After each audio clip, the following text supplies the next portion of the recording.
What are my thoughts on Whatnot? Let's have a chat. I brought you guys to my porch. Hopefully, I know the lighting is probably horrendous, but hopefully you guys can hear me okay. It's a little bit hot and humid today. No, it's a lot hot and a lot humid today. But I just wanted to do a little chatty video and tell you guys a little bit about what I'm thinking with Whatnot, what the deal is. I know there's been a lot of hype around it, and not just to make content for the sake of making content and try and get, you know, a lot of clicks on my videos or anything, but I did want to give my honest opinion so far as a buyer and as somebody going through the seller application process and everything, kind of what my questions are. And I would also love to hear your experiences so far if you are buying and selling, specifically selling on Whatnot. And yeah, I just wanted to kind of throw it all out there and give you guys an update as to where I'm at with it as well. So yeah, I downloaded Whatnot. It all happened, it seemed like while we were in Europe on vacation in Portugal. And when we came back and I was watching YouTube, I was like, everybody and their mother is talking about Whatnot. This is insane. So I kind of missed the initial boat there, but once I caught up on it, I did download it and check it out. It's intriguing. It's definitely intriguing. I mean, to be able to just stand in front of a camera and sell all of your stuff, boom, boom, boom, boom, boom, sounds amazing. There's a couple of major questions in terms of market for this, market share that Whatnot will get, how long is this hype gonna last, all those kinds of questions I am definitely asking myself. I'm definitely not somebody that like jumps into things with 2 feet usually. Once I know what I want, I do have clarity on that decision and go forward from there. But I do tend to like investigate and research stuff probably a little bit too much, especially when it comes to like investing or making money or business ideas or anything like that. I have a lot of ideas and don't usually go through with hardly any of them. But the thing with reselling that I have liked so far is that it is very accommodating around my full-time job. I am devoted to working full-time and maintain a very full-time schedule outside of reselling. So I do like the fact that it is very flexible. I can scale it as much as I want or shrink it down if it's getting a little bit crazy, and I can control all those factors by how much I'm listing, how much I'm sourcing. If I can't keep up with what I'm doing, it just doesn't get done and I just make a little bit less money, and it's fine. It's all side cash for me right now, which I'm really fortunate to be able to say, and I recognize that. But there are definitely people on Poshmark making full-time income, and I don't know if I would be able to replace my income with Poshmark without really like churning out a ton of sales and also eBay. I do post some on eBay. If you are new to my channel, I do mostly Poshmark, have been starting to cross list on eBay more, but I've only been reselling about 6 months, not even at this point. I'm filming this in July, and I started in about February of this year of 2022. So I do have a pretty novice perspective on things, but I think I've watched enough, researched enough, educated myself enough about the pros and cons of everything in terms of reselling and what to pick up, what to not pick up. If you watch some of my earlier videos, you might cringe at some of the things I'm grabbing or not grabbing at the bins or at the Goodwill or whatever, but we're learning, right? And I have felt like I learned a lot from experience, from other people's experience and advice as well, of course, on YouTube, just from watching so many other resellers and their business models and what works and doesn't work for them. And yeah, so I'm kind of taking this the same way of using this whole Whatnot thing as like an exploration, research, information gathering time period. I did just get accepted to sell last week, I believe, or the week before, maybe last weekend, I guess. Yeah, last weekend, sorry. Waiting for the car to go by. But yeah, it's gonna be hot in this room, so I'll have to see how long I can last. But yeah, so I have been selling for about 5 months. I applied to be on Whatnot. It took probably more than a month, I would say, of waiting for the application process before I got approved. I did follow up with them after several weeks and asked for an update and kind of relisted all of the brands that I have available and how I store my inventory, and just kind of hyped myself up. You know, if you guys are having trouble getting approved for your application, I would definitely follow up. I know there's like some seller support email address that Nikki Beauty Buys recommended. I just ended up emailing the application's email address again, and that worked out fine. It wasn't really instant. It was still probably a couple of days of back and forth. They said that I would get a response soon, and like within 2 weeks or something, and then a little bit later I got a different response asking for my inventory imagery and video again. So I sent another video to them, even though I had already uploaded all of that, but they asked for it again. And I just hyped myself up. I said I have all of these brands. I have over 500 active listings. I'm a Poshmark ambassador. I have quick shipping time. I have 5-star reviews. I store all my inventory inside my house, outside of smoke, pets, you know, all of that stuff. And just made it seem like my inventory was really, you know, high quality and hand curated, hand picked. And yeah, so anyways, that is my application process. They then emailed me like probably a week after I resubmitted all of that, and then I got the approval. So I was really excited to see the approval. I do feel like it is a little bit of an experimental phase as I ramp up on Whatnot. So I am doing onboarding next week on Wednesday, and then I will schedule a show probably for next week right after that. I'm gonna keep in mind some of my inventory and see what I might want to put on there. I'm not gonna go through you know, my expensive sweaters or anything like that on my first couple of shows. It'll probably be some bread and butter stuff, some stuff that I've just grabbed at the bins that I haven't had a chance to list yet, those types of items, and see how they move.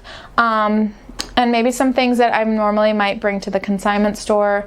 But yeah, I'm curious to see how much time it really takes to invest in these auctions. I've heard it is pretty labor intensive. It is pretty time commitment, you know, high time commitment, and the shipping and everything. It's all going to be a learning curve. You know, what to do for giveaways, all of that stuff. But I'm mainly just curious how I will do price point wise. Again, I don't really live super close to the bins to be able to go there every couple of days and get stuff for multiple shows per night, like I know several resellers are doing. I know people are doing like Goodwill live thrift with me videos where they are standing in the Goodwill picking through clothes, and then they run items on the spot before they even purchase them and leave the store, which is a great idea. I don't know if the Wi-Fi in my Goodwills could handle that, but yeah, that's also an interesting strategy. But I find that all of these things seem to be all really great when you have an audience, when you can get a decent amount of people in the room. I feel like if you can have 30, 50, 80 people in a room, you'll pretty much sell through everything and get pretty decent prices on everything. But if you only have 6, 8, 10, 12 people petering in and out, you know, they might not exactly want one specific size sweater that might not be their style or might not be their size, or they don't want to pay the shipping or whatever. So your buyer pool is just so much smaller. And while you might not necessarily need to do a lot of the upfront work like you do with Poshmark, with photographing and measurements and stuff, I think people do put measurements sometimes, which I think is always helpful online in any online shopping environment. If you can just decrease that friction with the buyers and just like make it easier for them to press bid, that might help. I know people do put stuff in their Whatnot, like buy it now, or their store section or whatever. I need to figure that part out, but in advance of their auctions. But yeah, if you guys have any ideas on how to get people into your Whatnot auction other than social media following, I am curious to see what you guys say. I don't know if there's like any algorithm tricks. I know that they have the reels, like the stories feature, to promote your stuff, which is great. I know you can bookmark people's shows in advance. I've been trying to be active in other people's shows, commenting on stuff, obviously bidding on things if I like them. Specifically for myself, I haven't really been sourcing too much for a resale on there. But that kind of brings me to my next point. I did get a few bras from one person. I'll try and link her store down below. She had a ton of Victoria's Secret bras, which was great. I got those for like $6 each, most new with tag and pretty nice design. So if I could flip those for like $22 each, that would be great. But yeah, it's interesting when it's all what I feel like are mainly resellers selling to other resellers, and if everybody in the room just wants a good deal, how does that really work? And so that's kind of my main overall question is the average person going to go on Whatnot that's not a reseller and just wants some clothes here and there? Are they going to go on Whatnot and find me and want to buy my stuff, or are they just going to search for the particular item they're looking for on Poshmark and just buy it straight up on Poshmark, and not have to deal with sitting through an auction and dealing with the hype and the time commitment it takes to be like sitting on your phone? I'm not a person that likes to sit on my phone like that. Sorry for the camera focusing. I'm not the type of person that likes to, sit on my phone like that. I'm not the type of person that welcomes a lot of additional technology into my life. I'm trying to like be a little bit more off grid. I haven't been on Instagram in a very long time, really, just here and there for very, very like 5 seconds. I go on Facebook sometimes, mostly just to see like random stupid articles. But yeah, I've never been a huge social media person. Me putting myself out there on YouTube like this is like very not normal for me. But I think it's something I wanted to do because I do love like education, like educating people on something that I know about or that I'm learning about or that I am figuring out. I've always kind of been like that advisor type person in the friend group, and I just like to just give advice, and if it helps people, that's awesome. And I think it also will help my business, of course. It would be great to monetize on YouTube, so definitely subscribe and like if you like this type of content and want to hear more. It would be great to monetize YouTube and have that as, some money coming in from a different method other than my full-time work, other than the reselling. But I think it also goes hand in hand with the reselling too, of the more audience you have on your YouTube, the more you can get sales from viewers, just from people liking items that they see in your hauls or what have you. And I know that's probably not an enormous source of revenue for resellers. I think it definitely doesn't hurt. And it's times like this where having, a YouTube following or an Insta following or whatever the case may be, is something that helps them in all their other platforms. Oh, I just got an offer. Let's see, guys. Oh, amazing. I just sold a Dune. I don't know if you guys know. I'm going to accept that offer. It's a $21 offer on that movie Dune. I think it was also a book, right? Let me know if you guys think it's a good book to read. I do like, just waiting for another truck to go by. Let me know if you guys like the movie Dune or if it's a good book to read. I do like Lord of the Rings movies and books. And guys, isn't there a Lord of the Rings show coming out soon? I need to look that up. I know it's been in the works for a long time. I think through Amazon, but I don't really have Amazon Prime. But yeah, I guess going back to my technology, like I'm not a big Amazon shopper, Amazon Prime. I don't have TikTok. I don't really care to have TikTok. I don't understand why they're doing those dances. I don't really understand why there's like that robotic text-to-speech voice. It's beyond me. I don't know. I know people are very into it. Good for them. If they want to scroll on their phone and watch dances, that's fine. I'm sure there's all kinds of other TikTok videos that are great. And, it makes people a lot of money. I know a lot of people have been hustling at it and making great money, which we're all trying to do. So all the power to them. All the power to everybody that's killing it on Whatnot. I am no way, hating on any of it. I think do whatever you got to do to make your buck. And as long as it's legal, ethical, honest, and transparent in terms of your business practices, that's like all I'm really looking for, you know, as a shopper, as somebody within the reselling world now. And that's something that I strive for in my own full-time work as well.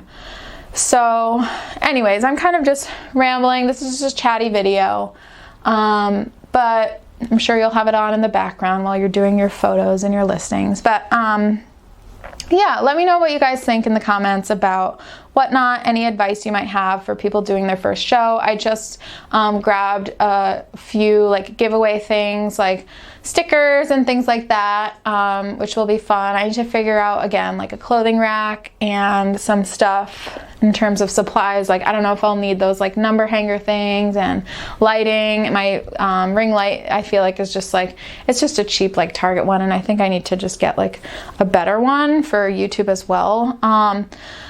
But yeah, I think it's an interesting concept. I think it's really, people are saying it's really great to kind of work through their death piles and stuff like that.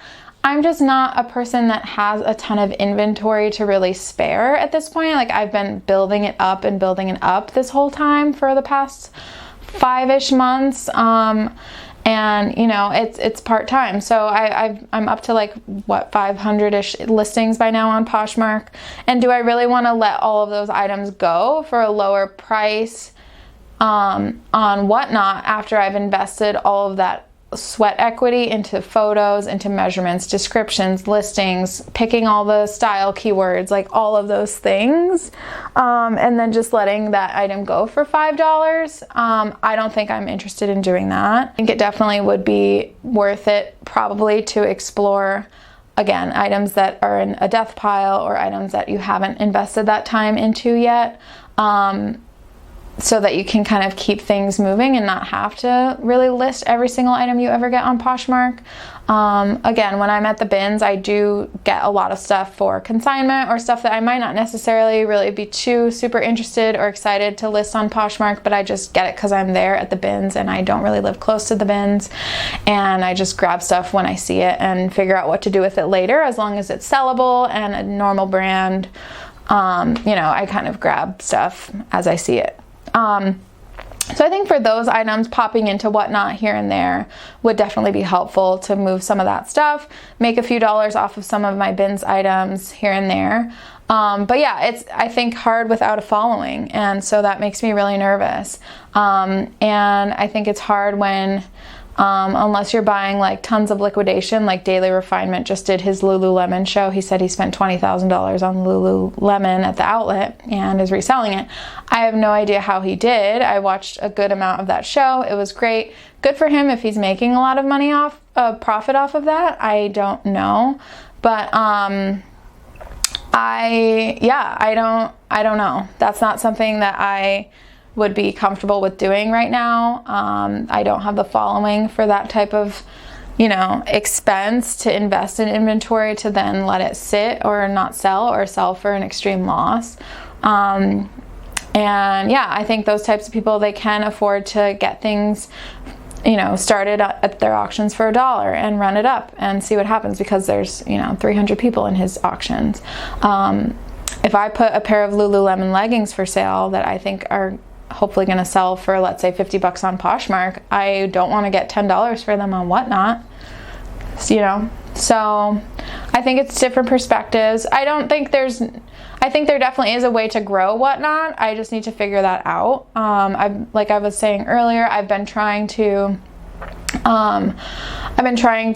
follow people, hoping they would follow me back, but I also have been trying to like stay active and positive and encouraging in other people's shows and bopping around to different people, so that you know, I can kind of see what they're doing, what their pieces are that they're auctioning, how they do the little raffles and the little games, if they do anything like that. That type of stuff is always good to see. But yeah, I don't know if I don't know the magic trick to get a lot of followers on Whatnot. I hope that once you start actually selling, it kind of builds itself naturally. But yeah, I've been trying to be active in other people's shows to also gain some followers, because I feel like every once in a while when you do comment, you do naturally get some people that see you pop up in the comments and then they're following you. So yeah, I'll see what it looks like in my first couple of shows and kind of gauge it from there. I'm definitely not opposed to, going in there once in a while with some items that I don't really have too much sweat equity into. I don't really have too much time invested into them, and they can kind of be like, pretty in and out, which I think is the best business strategy in terms of reselling, is to be in and out with your items as quickly as possible. I think that, there was one podcast I was watching on YouTube that was with, I don't know if he was Australian, but the woman I think that was interviewing him was Australian, but he sells like $5 million on eBay. I think he's one of the top eBay sellers in general. And he said, his quote was basically, "I'm not in the storage business, I'm in the selling business." And his motto and his advice is, unless it's something like super rare or hard to come by, if it's an easily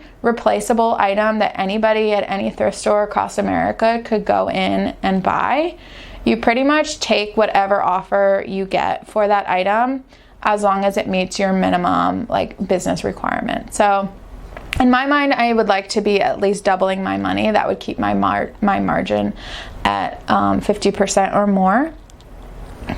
Like I said in another video, obviously if I get something for $1, I'm not going to accept a $2 or $3 offer on it if I think I can get more. But any generally reasonable offer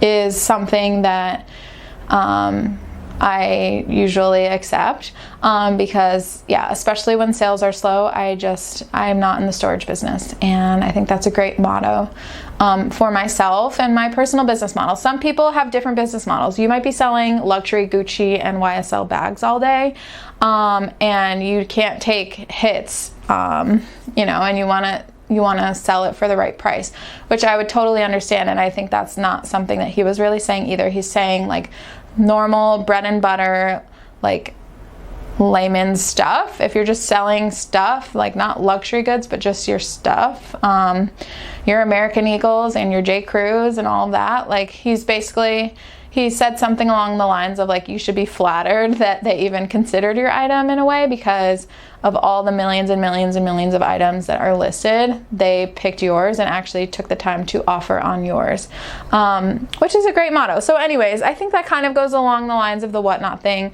It might be a lot less per item than you might get on Posh, but again, if it is less time per item spent up front to make that money, then that's definitely worth it to me. But right now, I think it's definitely a concern for me to basically liquidate all of that effort that I put into Poshmark at the expense of a lower price just to move it. So I think it will be something I'll just have to wait and see. I did just go to the bins, and I do have a bunch of stuff that I haven't spent any time with yet. So I think I do have a good starting point and a good baseline of some items that I could probably make, do 20 items per show or 25 items maybe, and do I could probably get 2 to 3 shows out of that stuff. And then I can start either supplementing with more bins trips again, or, and if it takes off, and I will be really excited. But, we're just dipping our toes in, and we'll see what happens. But I wanted to just give all my 2 cents there. So take it with a grain of salt. Let me know what you guys are thinking about it. Again, I don't know how much their buyer pool will really increase. They keep saying it's the fastest growing app. I don't really know what that means. I haven't seen any stats about that. I've just heard that through the grapevine. So I don't really know what that means. I don't know what that means in terms of how many sellers they're getting versus how many buyers they have, and if their buyer pool is really expanding at a significant enough rate and holding people's attention long enough for all of these sellers that want to come on. Because I'm not really interested in selling all my stuff to other resellers, because those other resellers are going to want a specific price point, and you know, the average consumer might be okay with a higher price point. And so I would like to reach normal people, normal consumers that are not trying to buy something just to flip it. And so I think that's, you know, any reseller's goal. I mean, I know resellers do buy stuff for themselves too. I mean, I buy stuff from Whatnot for myself, a couple of things. I've bought stuff from Poshmark for myself. So there is still everybody needs clothes, right? Everybody needs shoes, everybody needs bags, all of that stuff. So yeah, some of those people are buying things for their personal use, which is also great. But I think overall, it hurts your overall auction and your overall sales price if you're kind of selling to the wrong audience. And so I think Poshmark offers, you know, that direct consumer exposure where people on Google are searching for wedding guest dresses or Reformation dresses or whatever, and they can find it and just buy it. Whereas on Whatnot, they have to sit through an auction and see what might pop up, and they're spending time bookmarking shows and reading comments and listening to people chit chat about, you know, the weather on their auctions and stuff. So yeah, I don't know, we'll see. I think it's a very cool concept. I know it's popular in other countries as of right now, and maybe it will be something that we'll look back on this video in a couple of years and be like, wow, I don't remember a time when we didn't have this Whatnot thing. So I'm excited to at least be like more, hopefully, towards the beginning of it, and if it does snowball into something crazy, maybe this is a good opportunity for me in terms of timing, and being like ahead of the curve in that sense. So we'll see how it goes. And I know these resellers, as they come onto the app, they have followings, they're bringing people in, and those people bring people in. So, you know, things do travel through word of mouth. They have the $10 Whatnot coupon referral code stuff. So those things do tend to, you know, take time to build up a network. But it's like with any app, you need eyes on your items. And so we'll see how many eyes can get onto each of our items. But anyways, that is that. It is very hot in here, and I probably talked for like 30 minutes. So I will let you guys go. I will catch you in the next one. Please like and subscribe if you liked this video, and I can't wait to update you on how my auctions go, and we'll see from there. So have a great one. Bye guys.